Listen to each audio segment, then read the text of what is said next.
racailles, là, tu sais, que t'as froid, que c'est mouillé dehors, machin, et que t'as envie de rentrer dans ta caisse, et qu'en plus tu sais pas te servir de l'air chaud, tu mets siège chauffant, aïe aïe aïe, comment t'es bien mon gars. En fait, tu vois, ça va pas te mettre de l'air chaud dans la tronche, ça va pas t'assécher la gorge ou je sais pas quoi, non, ça va juste venir te chauffer le dos et le cul.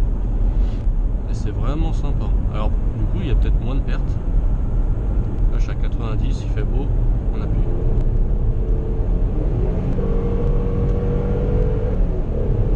Donc là, tu as pu entendre ce délicieux bruit.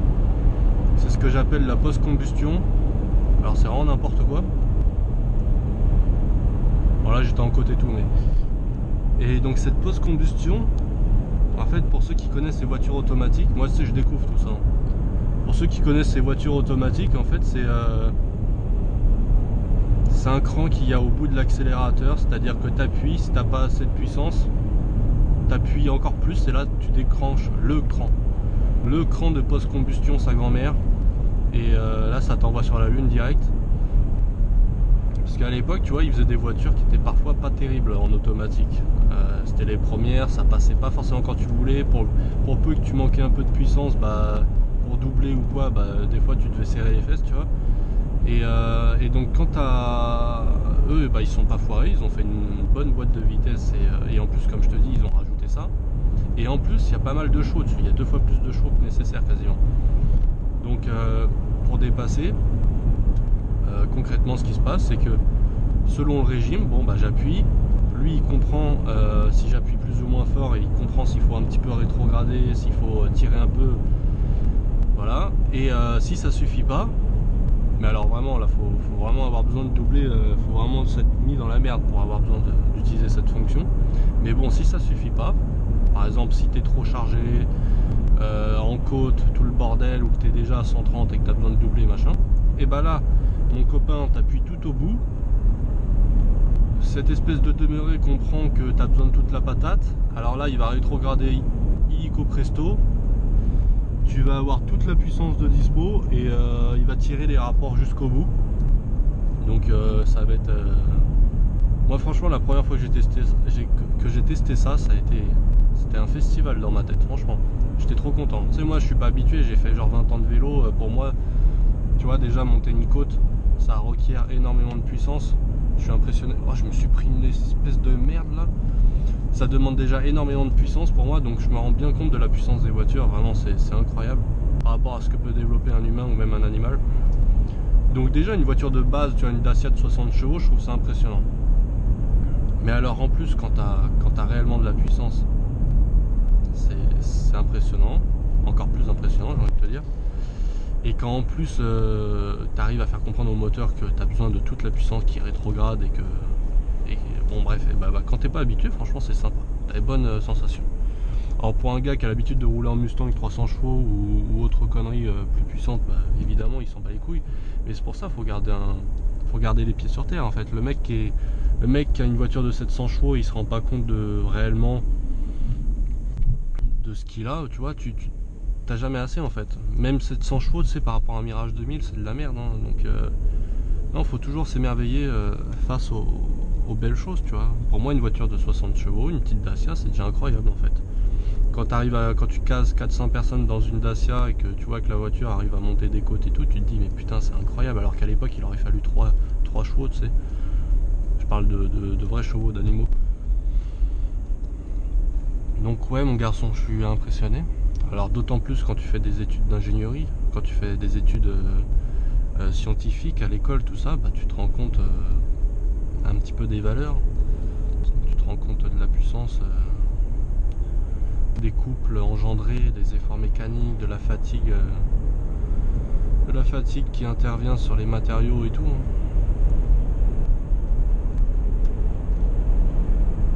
Là, ça fait déjà 2 X5 qu'on croise. Là c'est quoi ça? Station d'épuration ta grand-mère.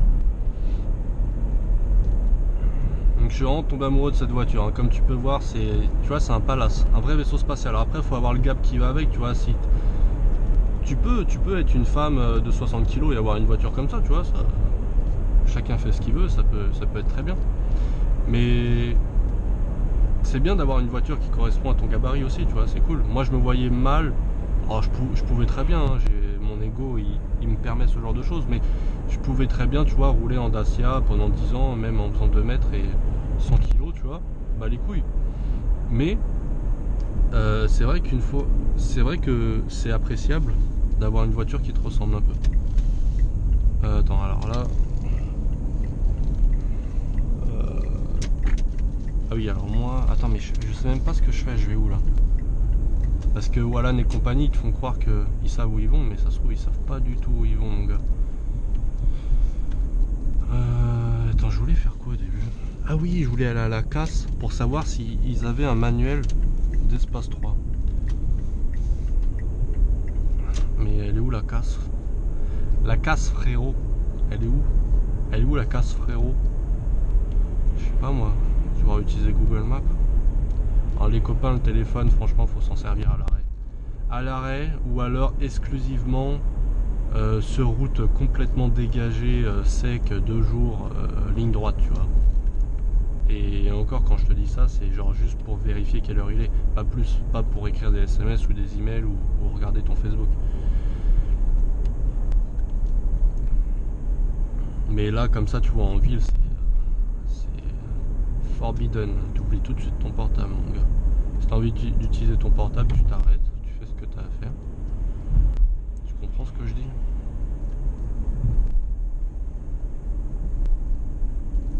Pas de panique, je passe.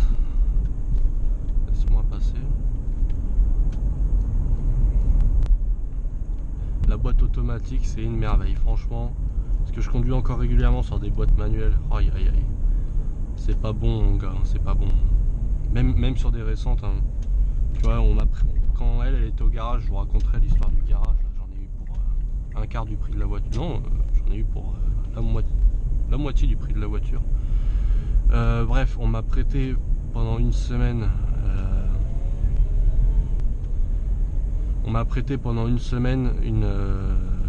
Une petite, comment ça s'appelle, une C3 là, une Citroën C3, toute neuve, 1500 km.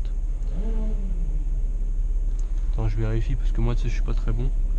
Il n'y a pas de flèche. Et donc on m'a prêté une petite C3, tu vois, toute neuve, donc vraiment ce qui se fait de mieux, on va dire, en voiture grand public. Bah, ça reste du manuel, donc même si c'est cool, même si c'est assez performant, ça reste à chier en fait. Tu vois, là j'ai juste appuyé. C'est hyper fluide, aucun à-coup, rien. Le régime, la vitesse est adaptée en fonction de ce qu'il y a de mieux pour la voiture. Tu vois, le calculateur, moi, il travaille pour moi. Et je suis pas là à embrayer comme un trou du cul. Vraiment, ça m'a trop gonflé, tu vois. Alors, je sais bien que c'est une histoire de culture. En France, on aime bien les voitures manuelles, machin, mais c'est bon, quoi. Si t'as une vieille bagnole, une vieille DS3, je sais pas quoi, de l'époque, c'est normal que tu vas pas foutre une boîte auto, tu vois. Si t'as besoin d'un petit peu d'authenticité et tout ça, ouais, ok. Mais gros, quand t'achètes une nouvelle voiture 30 000 € et que tu prends une boîte manuelle et que t'as 110 chevaux dessus et tout, mais arrête tes conneries, gros. Tu peux, hein, mais après, chacun fait comme il veut. Bon, j'aime pas trop cette phrase, ça fait un peu bidon, mais c'est vrai, enfin, quand c'est ta voiture, si t'as envie de te faire chier avec tes vitesses, tu le fais. Hein. Je comprends aussi qu'il y a le plaisir de passer les vitesses exactement comme tu veux. Hein. J'ai fait ça pendant des années. C'est rigolo aussi. Mais enfin, disons que ça m'a un peu lassé.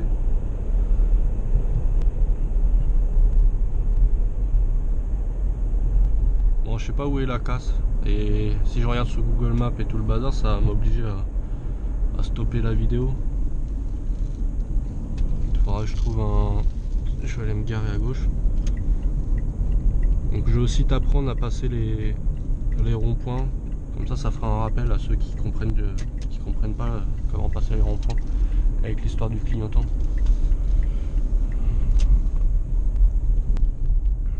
Voilà, je sais pas du tout où je suis. Enfin, je sais à peu près, mais je sais pas trop où je vais par contre.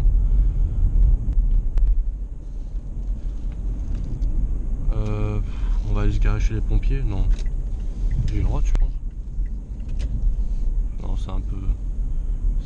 c'est un... Ah si, on peut là.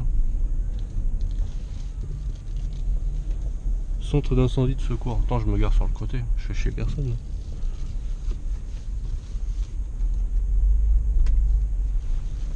Ah, j'ai chaud, faut que j'enlève mon blouson. Alors elle braque super bien. Ça c'est propre au Renault de l'époque. La Safran, l'espace 3, ça braque hyper bien mon gars. Bon, on va dire que pour une première vidéo c'est cool. Tu vois, j'ai une grosse merde là. Je vais arrêter la vidéo là. Je vais... Puis...